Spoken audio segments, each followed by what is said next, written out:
Halo guys, apa kabar kalian? Semoga kalian selalu sehat dan selalu dalam lindungan Tuhan. Nota 2018 adalah film bergenre politik yang diperankan oleh Vijay Deverakonda sebagai Varun, Satya Raj sebagai Mahendra, serta Nasar sebagai Vasudev. Film ini bercerita tentang seorang pemuda yang tidak tahu apa-apa tentang politik, tiba-tiba saja menjadi ketua menteri dalam semalam. Bagaimana keseruan ceritanya? Tanpa basa-basi lagi, inilah alur ceritanya. Ini adalah Varun, anak Perdana Menteri India yang tengah merayakan pesta ulang tahunnya bersama kawan-kawan.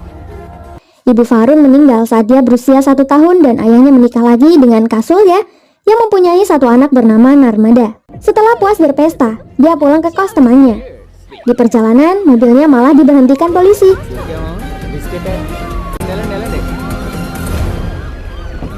Mereka mengira hendak ditilang. Tapi ternyata polisi sengaja mengawal Varun karena komisaris polisi hendak bicara penting dengannya. Varun pun dihubungkan dengan komisaris. Katanya keadaan sangat darurat, Varun harus segera pulang karena besok pagi Varun akan dinobatkan sebagai Perdana Menteri baru menggantikan posisi ayahnya yang sedang tersandung kasus. Varun pun segera pulang.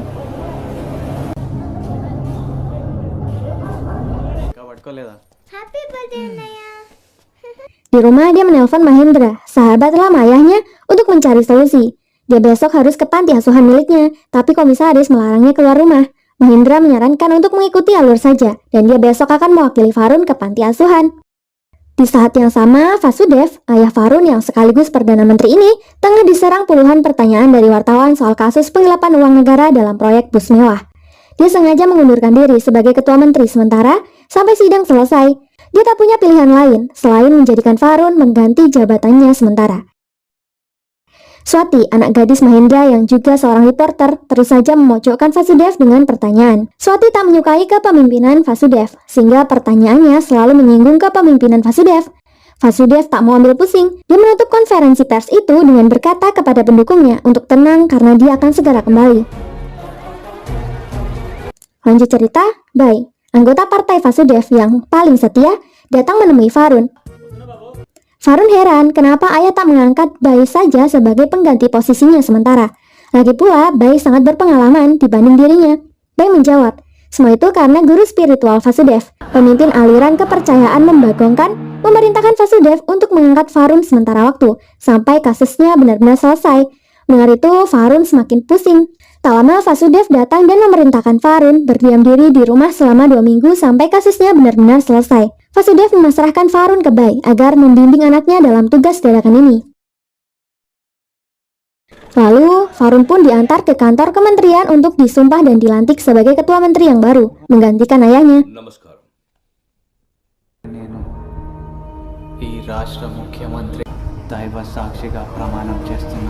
Hari pertama sebagai ketua menteri, Varun hanya diam di kamarnya dan bermain game sesuai perintah ayahnya. Hari kedua, orang-orang mulai datang untuk meminta tanda tangannya. Tanpa membaca, Varun langsung tanda tangan saja. Hari kelima dan sampai hari terakhir, Varun hanya gabut tidak jelas. Kegabutan Varun membuat pihak partai oposisi gemas. Melalui aspirasinya, dia mengkritik Varun sangat keras, menjelekkan pribadi Varun yang suka mabuk dan hanya menjadi boneka partai ayahnya sendiri. Intinya Varun sangat tidak pantas menduduki kursi ayahnya sendiri. Melihat itu, teman Varun sangat khawatir. Kala adalah teman sekampus Varun dan sekarang berada di partai oposisi. Namun Varun tidak peduli sama sekali. Meskipun Kala menjelek-jelekkan namanya, pihak partainya sudah merancang berita bagus, seakan-akan Varunlah yang bekerja. Jadi berita akan imbang. Tak lama Varun terkejut mendapat kabar kalau ayahnya terbukti bersalah. CBI menjatuhkan hukuman 5 tahun penjara untuk Vasudev, dan sekarang Vasudev akan dikirim ke penjara Delhi. Untuk itu, apapun yang terjadi, Varun harus bersiap-siap. Jika kabar ini sampai ke masyarakat, kerusuhan pasti akan terjadi. Varun lanjut menelpon Mahendra untuk segera menemuinya di sekretariat. Keadaan beneran kacau, banyak orang berdemo dan membuat jalanan macet di mana-mana. Parahnya, massa membakar bus sekolah yang terdapat satu anak kecil di dalamnya. Mengetahui kekacauan itu, Varun bergegas pergi ke Chaminar, di mana bus itu terbakar untuk menyelamatkan anak yang terjebak di dalamnya. Sayangnya, sesampainya di sana, anak itu tak berhasil diselamatkan. Farun mendekati ibu yang kehilangan anaknya. Ibu itu menangis dan protes atas kematian anaknya.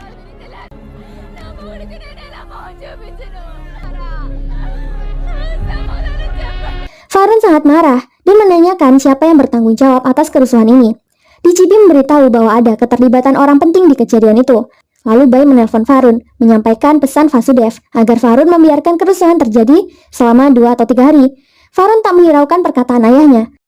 Dia justru memanggil semua orang untuk merekamnya. Farun terlihat sangat berapi-api dan emosional, menyampaikan pesannya kepada masyarakat untuk memberhentikan demo ini. Banyak nyawa yang akan terenggut. Farun merasa itu sangat tidak adil. Dia bahkan mengeluarkan perintah untuk menembak siapapun yang terlibat dalam kerusuhan ini, entah dari oposisi ataupun dari partainya sendiri. Farun juga menghimbau pendukung Vasudev untuk melakukan protes penangkapan pemimpin mereka dengan tetap di dalam rumah selama 3 hari ke depan. Siapapun yang melanggar dan membuat kerusuhan akan ditembak di tempat. Keputusan Farun menimbulkan pro dan kontra di mata masyarakat. Ada yang tak setuju, namun yang setuju lebih banyak. ఒక సీఎం ఇలాగే మాట్లాడతారు. ఆయన అన్న దాంట్లో తప్పేంటి? సీఎం చేసిందే కరెక్ట్. తప్పండి ఆయనే కరెక్ట్ అండి. Kala tetap menganggap Farun ini hanya cari sensasi semata. Dia malah menjuluki Farun sebagai CM gaduh, yang akhirnya menjadi julukan Farun di kalangan masyarakat. Kala tak menyukai ketenaran Farun. Dia menelpon fotografer bernama Kalyan untuk membantunya mencemarkan nama baik Farun. Di sisi lain, 2 orang suruhan guru spiritual Vasudev, Swamiji, mendatangi Salim, si perancang bom, untuk merencanakan pembunuhan Vasudev. Malamnya, Farun ditelepon temannya untuk bermain keluar. Padahal seharusnya dia protes duduk, tapi temannya memaksa. Akhirnya dia pun ikut. Mereka pergi ke klub dengan banyak wanita asing. Salah satu dari mereka, yang bernama Sylvia, memasukkan obat di minuman Farun hingga membuatnya teler. Sylvia mengabari Kalyan. Lalu Kalyan mengikuti mereka dari belakang. Mereka akhirnya sampai di klub. Farun sudah teler di sana. Dia lalu menari dan bernyanyi di bawah pengaruh obat.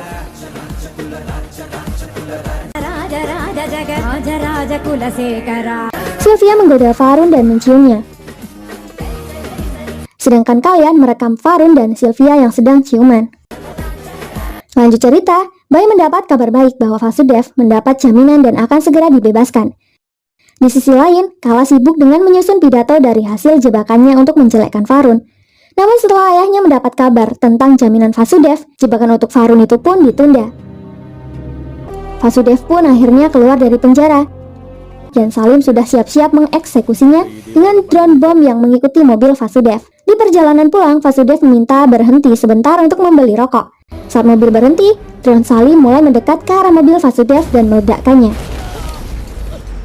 Mengetahui ayahnya koma di kejadian itu, Farun langsung terbang ke Delhi untuk melihat keadaan ayahnya. Kala pun datang menjenguk. Bukan sebagai oposisi, melainkan sebagai teman lama. Dia iba dengan nasib Farun dan memberinya kartu nama jika sewaktu-waktu Farun membutuhkan bantuannya.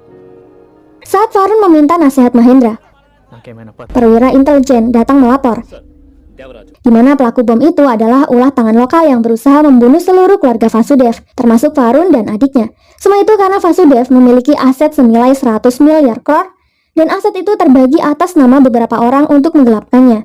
Jika Vasudev mati, otomatis aset akan permanen menjadi milik mereka. Farun terkejut mengetahui nominal itu, tapi Intel meminta agar Farun segera mengamankan semua aset ayahnya sebelum tangan lokal itu mengambilnya. Setelah semua kejadian ini, Farun pun bertekad menyelesaikan game politik dan kini dia sudah siap menjadi pemimpin. Farun lalu menelpon DCP dan menugaskannya melakukan penyelidikan rahasia untuk dalang pengeboman ayahnya, sedangkan dia akan mengamankan aset ayahnya. Farun lanjut meminta bantuan Wong, temannya yang juga seorang hacker, agar membantunya memecahkan kode-kode rahasia yang dimiliki Vasudev di buku hariannya. Ini semua untuk mengetahui seluruh aset yang Vasudev punya. Di sisi lain, Rawaswamy, saudara ipar yang juga salah satu anggota partai Vasudev, mendatangi Robert untuk masalah aset Vasudev yang ingin dia tarik. Robert menjelaskan bahwa Rama tidak bisa menarik lebih dari 100 crore tanpa izin Vasudev dan tanda tangan partai. Rawaswamy menanyakan bagaimana jika pemimpin itu mati, namun Robert tak menjawab dan menyudahi pertemuan itu. Hujan yang sangat lebat pun turun, membuat bendungan tak kuat menahan banyaknya air. Kepala Insinyur PWD bernama Chandram menelpon Farun agar segera memberi perintah membuka pintu air bendungan segera, jika tidak akan terjadi tsunami sampai radius 90 km. Farun bertanya, kenapa tidak dibuka untuk aliran kecil dulu untuk mengurangi resiko? Paman Mahendra bilang seharusnya pintu sudah dibuka 10 hari yang lalu. Pai menambahkan bahwa mereka tak bisa membukanya sebelum Vasudev sendiri yang memerintahkannya. Farun pun kecewa, semua pegawai pemerintah ini tak ada gunanya sama sekali. Dia pun mengatur siasat. Karena waktu tinggal 2 jam sebelum tanggul membludak, Farun membutuhkan banyak anak muda yang berpengaruh untuk membantunya mengatasi masalah.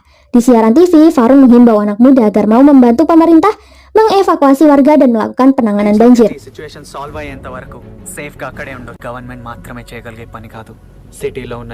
Singkat cerita, semuanya saling membantu dan pemerintah terus bekerja keras tanpa tidur selama 2 hari 2 malam.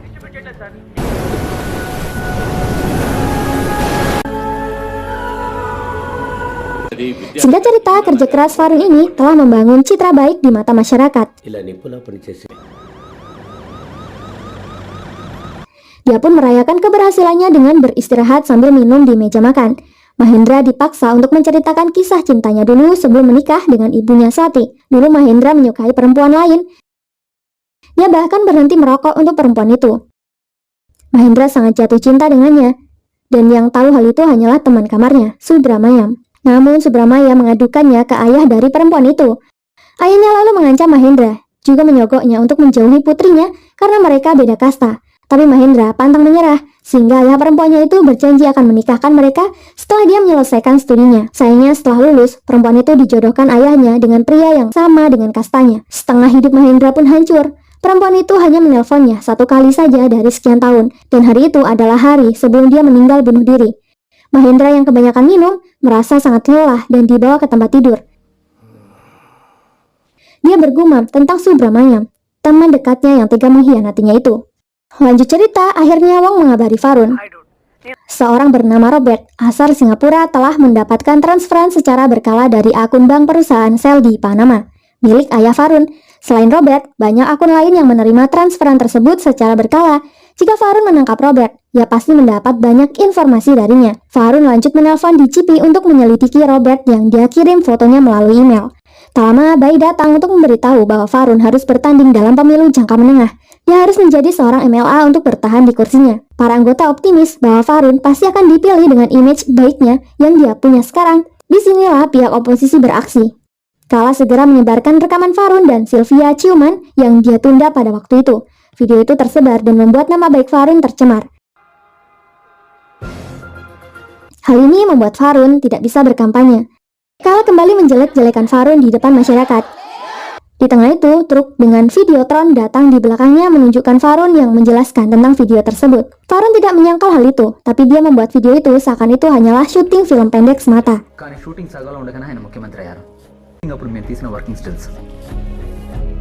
Tak hanya itu, aktor yang terkait juga menjelaskan hal yang sama dan menyangkal tuduhan Kala. Hal itu diterima dengan baik oleh masyarakat. Kesalahpahaman pun berhasil teratasi, membuat Kala malu bukan main.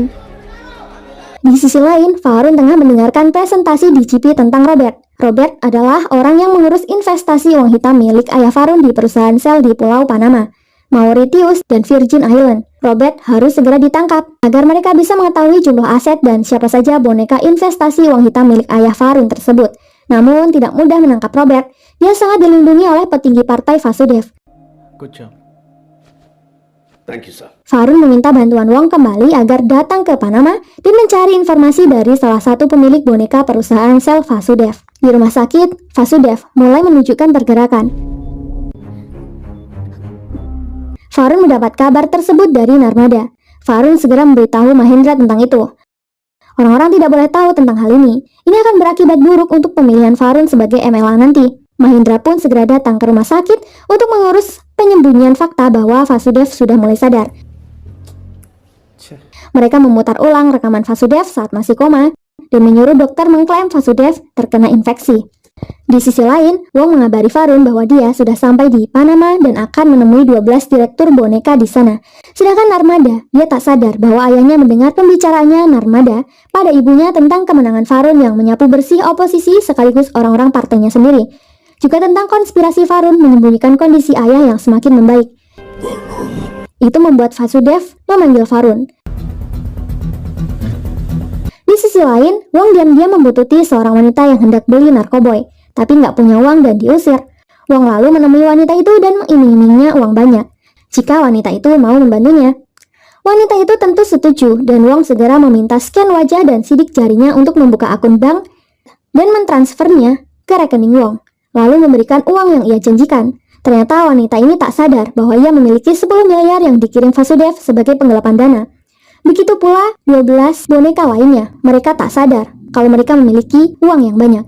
Varun akhirnya menemui ayahnya. Di sana ayahnya sangat mendukungnya, juga bangga atas apa yang telah ia perbuat. Kini sudah saatnya ayah istirahat, karena kursinya sudah diganti anaknya.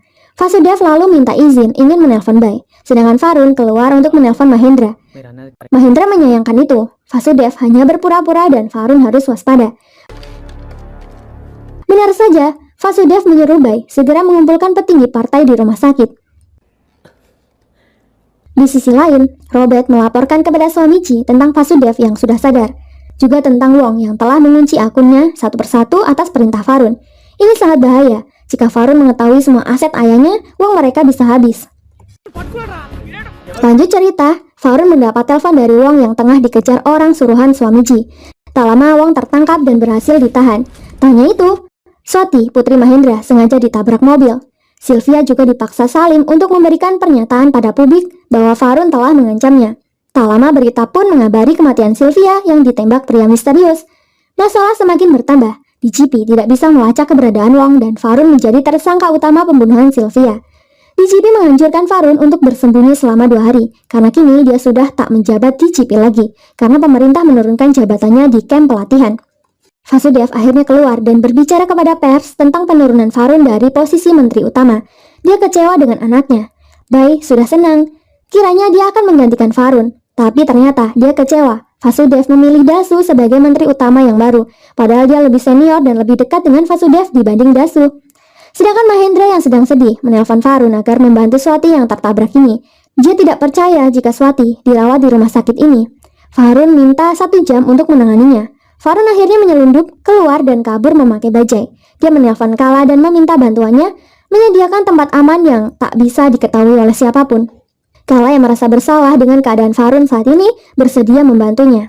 Di sisi lain, Vasudev tak bisa menemukan keberadaan Varun. Karena Varun tak mengundurkan diri, majelis hakim akan membuat pilihan suara antara Varun dengan Dasu di anggota kementerian. Vasu meminta anggotanya memastikan tidak ada satupun orang yang akan memilih Varun. Saat mereka bubar, Bai protes pada Vasu, kenapa bukan dia yang menggantikan Varun. Vasu malah memilih Dasu yang jelas juniornya di politik.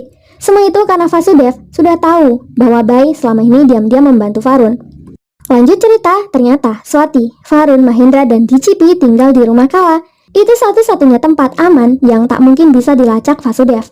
Varun meretas kamera rumah sakit dan memantau keadaan di sana, sedangkan para anggota partai berpesta, karena Vasudev berjanji akan mengirim uang ke akun mereka agar memilihnya saat pemilihan CM nanti. Sedangkan Wong, dia akhirnya berhasil bebas dari preman suruhan suami Ji. Sehingga Wong pun merekam pembicaraan Robert dengan Ramaswamy tentang pinjaman 4 miliar yang akan dikirimkan dari Swaji untuk Vasudev menyogok anggota partainya. Karena polisi tak lagi di pihak mereka, Mahendra meminta pers memblokir jalan truk berisi uang pinjaman Swamiji untuk Vasudev. Keributan terjadi dan masyarakat jadi tahu. Vasudev panik dan hanya bisa marah-marah. Varun lanjut menelpon Bai yang saat itu sedang kecewa dengan Vasudev karena tak memilihnya. Varun menawarinya kerjasama memenangkannya sebagai CM. Bai tak punya pilihan lain, karena semua akun Vasudev sudah di tangan Varun. Begitu juga dengan uang 4 miliar itu. Bai akhirnya mengadakan rapat dengan semua anggota sebelum Vasudev datang. Tak lama Vasudev datang dan berpidato memenangkan hati mereka agar berkenan memilihnya. Sedangkan Wong melapor, dia memberitahu bahwa Swamiji adalah dalang kericuhan ini. Swamiji juga mengirim pembunuh bayaran bernama Salim atas tragedi bom di mobil ayahnya. Varun memerintahkan Wong untuk bersembunyi di London sementara dan dia akan mengabari lebih lanjut. Keadaan akhirnya membaik untuk Varun. Kala yang awalnya sangat membenci Varun, sekarang menjadi lebih akrab. Dia akan tetap bersaing di pemilu mendatang dengan Varun, namun persaingan secara sehat. Singkat cerita, hari besar pun datang. Vasudev kira dia pasti memenangkan suara. Namun sayang, pengadilan membaca hasil pemilihan di mana Varun telah memenangkan suara 122 banding 38. Otomatis, Varun resmi melanjutkan jabatannya sebagai Perdana Menteri. Vasudev shock. Dia kecewa, lemas, dan hampir pingsan. Tak lama Varun datang dengan kemenangannya. Vasudev semakin terkejut melihat Mahendra di samping Varun. Dia mengira Citra berselingkuh dengan Mahendra dan Varun adalah anak mereka. Dia juga mengira Mahendra sengaja balas dendam dengannya. Namun Mahendra menjelaskan, Citra tidak pernah berselingkuh dengannya. Setelah Citra menikah dengan Subramayam alias Vasudev, Mahendra tak pernah menemui Citra. Citra sangat setia, tapi hidupnya hancur karena Vasudev selingkuh di depan matanya. Sebelum meninggal, Citra sempat menelponnya. Citra menitipkan Varun kepada Mahendra. Meski dari kejauhan, Mahendra harus menjaga Varun. చాలా పడిపోయింది. Mendengar itu, Vasudev merasa bersalah. Selama ini dia mengabaikan Varun karena menganggap Varun bukan anak kandungnya. Kini dia benar-benar menyesal. Namun hubungannya dengan Mahendra dan Varun menjadi baik dan tulus. Varun lanjut berbicara dengan pers, menyampaikan terima kasihnya kepada masyarakat yang sudah mendukungnya. Lalu, DCP yang kembali ke jabatannya menelpon Varun. Dia mengabari kasus suami Ji yang memblokir akses air beberapa desa untuk pembangunan pulau pribadi miliknya. Petani banyak yang gantung diri karena sawah mereka kekeringan. Sebagian dari mereka menyerah melaporkan kasus suami Ji karena kehabisan uang. Ditambah lagi saat itu suami Ji di bawah naungan Vasudev saat menjabat menjadi CM. Mendengar itu, Varun akan membantu para petani melanjutkan kasus sampai tuntas. Dia akan menanggung semua biayanya. Ini adalah permulaan penyelesaian masalah di negaranya. Step by step, dia juga akan menghapus semua masalah demi kemaslahatan masyarakat. Dan film ini pun berakhir. Terima kasih buat kalian yang sudah support channel ini. Jangan lupa tinggalkan like dan saran kalian di kolom komentar. Sampai jumpa di alur cerita berikutnya. Terima kasih.